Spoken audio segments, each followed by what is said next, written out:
За энэхүү улсын хурлын гишүүн Амар Баясгалан мөн хууль зүйн дотоод хэргийн сайд энх хоёр нарын хооронд өрнөж байгаа зөрчил хууль хяналтын байгууллагуудын мэдэгдэх хуудасаар үргэлжилсээр байна.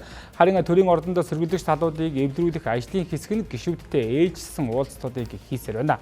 Зөвшөлтслийн ажлын хэсэг нүүрсний хулгай болоод бусдын нэр хүндэд халдсан гэх хэрэгүүдийг шүүхгүй, харин хоёр талд хуваагдсан Монгол Ардын намын бүлгийн үйл ажиллагааг нэгтгэхэд чиглэгдэж байгаа юм байна. Учир нь улсын хурлд Монгол Ардын намын бүлэг эв зүгөө олоогүйгээс 2026 оны төсвийн тухай хуулийг хугацаанд нь баталж чадахгүй байх нөхцөл үүсэж байгаа юм байна.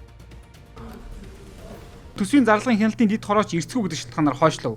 Мөн өнөөдрийн улсын хурлын нэгдсэн чуулганаар газрын засгийн тухай хууль болоод ухаах худгийн лицензтэй холбоотой хянан шалгах төр хороо байгуулах асуудлуудыг хилцэх ёстой байсан ч мөн л байнгын хороогоор хилцээгүй гэдэг шалтгаанаар чуулганыг завсарлууллаа. За энэ байдлаараа байнгын хороо эрсдээ бүрдүүлж чадахгүй хоёр талд гэдийсээр байвал 2026 оны төсөвч хугацаанд батлагдаж чадахгүй нөхцөлд хүрэхээр байна.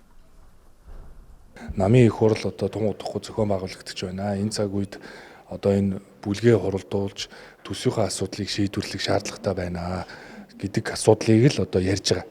Эхний асуудал бол бүлгийн асуудал. Яг тэр төсвийн асуудал одоо хүлээгдэж штэ. Тийм учраас хуулийн өрөөнд төсвөө батлахын тулд холбогдох улс төрийн шийдвэрүүдээ гаргахын тулд бол эхлээд бүлгийн асуудлаа шийдвэрлэх хэрэгтэй. Тэгжээж улсын хурлын дараа тийм. Тэгжиж тэгээ дараа нь яригдэн штэ. Зэмэс Амар Баясгалан энх хоёр гэсэн улс төрчдийн хооронд өрнөж байгаа зөрчлөөс бусад 66 гишүүн ангид байж намын бүлгийн үйл ажиллагаагаа жигдрүүлж төрийн ажлыг гацаахгүй байх нь чухал байгааг онцлолоо. Зөвшөлтлийн ажлын хэсгийн хувьд гэмт хэрэгтэй холбоотой асуудлыг огт хүндэхгүй гэлээ. Түүнчлэн засгийн газрын хувьд дараагийн шадар сайдыг томдох асуудал хүлээгдэж байгаа бол улсын хурлын хувьд дэд дарга нарын асуудал хугацаа тулсан хэвээр байна. 7 хоногийн хугацаа болж байна. Одоо энэ дээр бас манай улсын хурлын удирдлагуудаас анхаарах хэрэгтэй. Өнөөдөр бас улсын хурлын зарим нь болохоор хэлцгүй шууд одоо юу гэдэг ерөнхийдөө бол цэцэн шийдвэр эцсийг гарцсан шүү дээ. Цэцэн шийдвэр эцсийнхээ гарцсан гар магцаа хүчин төгөлдөр албан тушаалтан дээр одоо цаашаах асуудал бол 7 хоногийн дотор үр дагаврын төв хэрхэн яаж шийдвэрлэх үүдийг улсын хурл хэлцэх ёстой. Хэлцэхгүй байна. Одоо хэлцэх тав удахгүй гарах байх гэж найдаж байна.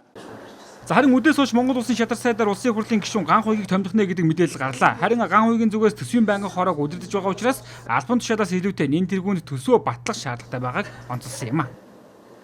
Бүлийн өдрүүдэд одоо шадар сайдаар томилогдно гэдэг мэдээллүүд явуулсан л да. Олонний төсвөлчээр Баярлаа. Тэгсэн үү? Баярлаа. яаж тохирсон зүйл байгаа юу? Одоохондоо тийм байхгүй наа. Яг одоо төсөв дээрээ сууж байна. Цалин дэвтрээ яах вэ гэж сууж байна. Их усэр олдохгүй байна. Шадар сайд болох санал ирүүл та яаж хүлээж авах юм? Яг одоохондоо хэлж мэдэхгүй нахан тийм яриаг болохоор мэдэхгүй байна шүү дээ. За 2026 оны төсвийг батлахад 2-7 хоногийн хугацаа үлдээд байна. Иймээс ч цалин дэвтрийг нэмэгдүүлэх зарчмын шаардлага тавьж байгаа бол тухайн санал шаардлагуудаа байнгын хорон дээр илэрхийлж эрсдээ бүрдүүлэх шаардлагатай байгааг гишүүдэд санууллаа. За энэ 7 хоногт улсын хурлын үйл ажиллагаа үндсэндээ зогсон байдалд ороод байна.